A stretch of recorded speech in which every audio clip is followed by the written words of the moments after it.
ஆமாம், அதாவது நம்மளுக்கு என்ன தேவையோ அது வந்து நாடகத்தில் நடிக்கும் போது அப்புறம் சினிமாவுக்குள்ளே வரும்போது ஈஸியாக இருக்கும்.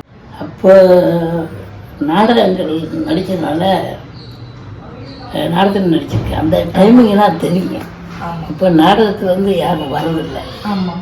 எம்ஜிஆர் காலத்துலேருந்து சிவாஜி காலத்துலேருந்து எல்லாமே நாடகத்துலேருந்து வந்தனால எப்படி பேசணும், எப்படி இருக்கணும், எப்படி நிற்கணும் அப்படிங்கலாம் இருக்கும்.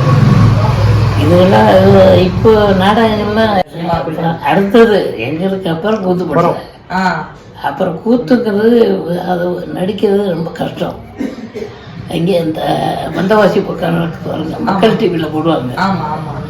அதுதான் உண்மையான கஷ்டப்பட்டு ரொம்ப நடிப்பாங்க, அருமையாக அந்த விடிய நடிப்பாங்க. அதுதான் கூத்துப்பட்டு பெரிய கஷ்டம். அது கூத்துப்பட்ட கஷ்டம் மாதிரியா எதுவுமே இல்லை. அதில் இருந்து வராங்க பாருங்க, அதில் இருந்து வரவங்க நாசர், விஜய் சேதுபதி அவங்களாம் கூத்துப்பட்டு தான் வந்திருக்காங்க. இது வந்து இந்த நாடகங்கள் மறுபடியும் வந்தால் இந்த கலைத்துறை நல்லா இருக்கும். இப்போ எஸ்வி சேகர், இவர் விஜய் மகேந்திரன், சகசிரமும் அந்த காலத்துலேருந்து சகசிரமும் இன்னும் ஏகப்பட்ட பேர் அப்படி இங்கே வந்தாங்க சினிமாக்குள்ளேயே. இப்போ யார் அந்த ட்ராமாவே மறந்துட்டாங்க. மறுபடியும் அங்கங்கே சபாவில் ட்ராமாவில் போய் நடித்தா இன்னும் சொல்லிடுறாச்சும் கடைசி வரைக்கும் நடிக்காப்புல. படமும் நடித்தார், இதில் ஸ்டேஜும் நடிப்பார், கடைசி வரைக்கும் நடித்தார். ஆமாம். அப்புறம் ஐஸ்வர்யா, எல்லா பேரும் கே கண்ணன், அவங்க எல்லா பேரும் நாடகத்துலையும் நான் நடிச்சிருக்கேன். ஆமாம். இப்படி ஸ்டேஜ் மறுபடியும் நாடகம் வந்தால் தான் இந்த கலைத்துறை வந்து நல்லாயிருக்கும். கவுண்டமணி என்ன அடுத்து நடித்தேன். இப்படி ஏகப்பட்ட நாடகங்கள் நடித்தேன். சபா ட்ராமா நடக்கும் அங்கிங்கே. 1 மாதம் 2 மாதம் 3 மாதம் நடக்கும். எல்லா நடத்துக்கும் போய் நடிச்சிருக்கேன். ரோஜா மலர், ராஜகுமார், திசுவ சாந்தியா அவங்க அப்பா, அழியா மாதிரி அவங்க சின்ன பிள்ளைய நடத்தில் நடிக்க ரொம்ப புதுசு போட்டாலும் ஜனங்க வரமாட்டாங்க. அதில் யாராவது சப்போர்ட்டுக்கு ஒரு ஆள் இருக்கணும், தெரிஞ்சவங்க. இவங்க இருக்காங்களா அப்படிங்கும்போது அப்போ அந்த ஜனங்களுக்கு சரி போய் பார்ப்போமே அப்படிங்கிற ஒரு ஆர்வம் வரும். எல்லாம் புது பசங்க தான் நிற்கிறாங்களா, ஒன்றுமே தெரியல, படத்துக்கு எங்கே போவோம். சுந்தரஜி வந்து நல்லா காமெடி படம் தான் எடுப்பாப்புல. அந்த சுந்தரஜி வந்து முறைமாமன் இது அதான் உள்ளே நாங்கள்லாம் நடிச்சிருக்கோம். அது என்ன, அதாவது நல்ல டைரக்டரு, நல்ல வியாபாரி. நல்ல டைரக்டர், நல்ல வியாபாரி. இது எடுத்து அதை கிட்ட கொடுத்துருவாப்புல. ஆமாம், அதுதான் உண்மை. 100 இப்போ யாருமே இல்லை. இந்த காமெடி எல்லாரும் வரணும், அவங்களுக்கு முக்கியத்துவம் கொடுத்தா தான் நல்லாயிருக்கும், ஊக்கமும் கொடுக்கணும். ஆமாம், இல்லாட்டா நானே வந்து ஹீரோ, நானே வந்து நானே காமெடி பண்ணுவேன், நானே இது பண்ணுவேன் அப்படிலாம் இருக்கக்கூடாது. கூட அப்போ மாதிரி காமெடி எழுதணும், காமெடி பேசணும், காமெடி இது பண்ணணும். அது காமெடி தாங்க முக்கியம். காமெடி பண்ணுறவங்க வந்து எல்லா கேரக்டரும் பண்ணுவான்.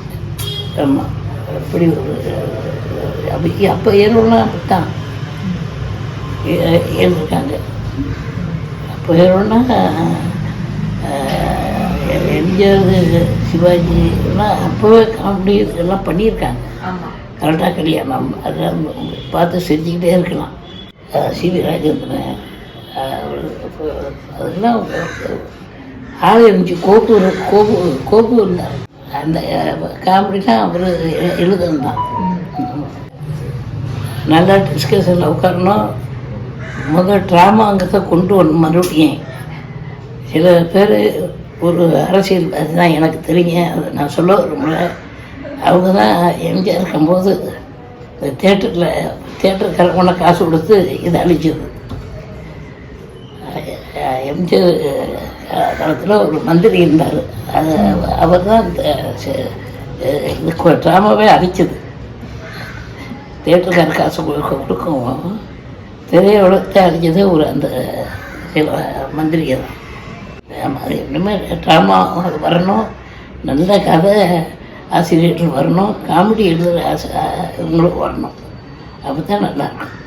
இருக்குது, நம்ம திங்க் பண்ணால் அருமையாக பண்ணலாம். அதாவது ஜனங்க இப்போ காமெடிக்கு வந்து அப்போ இருந்து இன்னைக்கு வரைக்கும் பஞ்சம்தான். அதை வந்து முறையாக பண்ணாங்கன்னா கரெக்டாக இருக்கும். அவசரமாக எடுத்து சுத்தம் நிறுத்தணும்னா அப்புறம் சில படங்கள்லாம் ஓடாத காரணம் தான். அவசரமான புரியல, அதாவது ஒரு முடிக்கணும், இது மிச்சம் பண்ணணும் அப்படின்னு வேகமாக 10 நாள்லாம் ஒரு காமெடி ஒரு படமே எடுத்து முடிச்சிருக்காங்க. சரி, அப்புறம் என்ன ராமநாயனாவது 25 நாள் முடிச்சிருவார் படத்தை. அப்போ முடிச்சுட்டு அவங்க டிஸ்கஷன் பண்ணுவாங்க. அதுதான் நாடகம். அதுதான் நிறைய நாள் ஓடுமா? அதான் நாள் ஓடும். அது ஒரு எவ்வளோ மாதம் போகும் அந்த டிஸ்கஷன்? 2 மாதம் 3 மாதம். அப்படிங்களா? ஆமாம்மா போவோம். இப்போ யாரும் அது பண்ணுறதில்ல. அது உட்காந்து பொறுமையாக பண்ணணும். புஷ் பண்ணுறதுன்னா வந்து நடிக்கிற இதெல்லாம் இருக்குது. இப்போ சில இது அண்ணன் அப்பா தாத்தா இந்த மாதிரியோடு தான் நம்ம போகணும். அப்புறம் மாமா அம்மாரோடு அந்த இப்படி தான் நம்ம இதை லைஃப்பில் கொண்டு போகணும். அந்த சின்ன பையனா நடிக்கிற வயசு தாண்டிச்சு. இப்போ எல்லாம் அப்பாக்கள் தாத்தாக்கள் பூசாரி இது நடிக்கணும். ஆனால் ஒரு படம் பூசாரி நான் நடித்தேன். ஆமாம், டான்ஸ்லாமும் நல்லா இருந்தது. நல்ல படம் பார்த்தேன் தேட்டரில். நல்ல படம். என்ன எதுக்காக ஓடணும்னு எனக்கு இன்னும் புரியலை. அது காமெடி இல்லையா என்ன இன்னும் எனக்கும் தெரியல. ஆமாம், அதான் ஓட வேண்டிய படம். நடிகை வந்து சும்மாவே இருக்கக்கூடாது.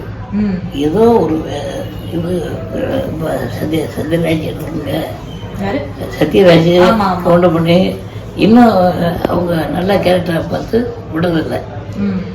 சத்யராஜ் அப்போவே வந்து அப்பா தாத்தா எல்லாம் நடிச்சு முடிச்சுட்டாரு. ஆமாம், நான் யார் படத்துலேயே அதை அப்போ நடித்தேன்.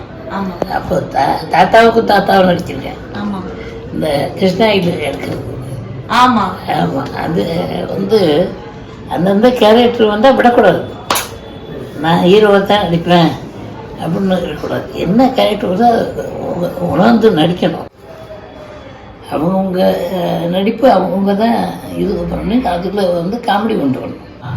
அதாவது இதுக்கு தான் வந்து நாடகம் மறுபடியும் வரணும், ஸ்டேஜ் வரணும், சபாவில் ஆக்ட் பண்ணணும்.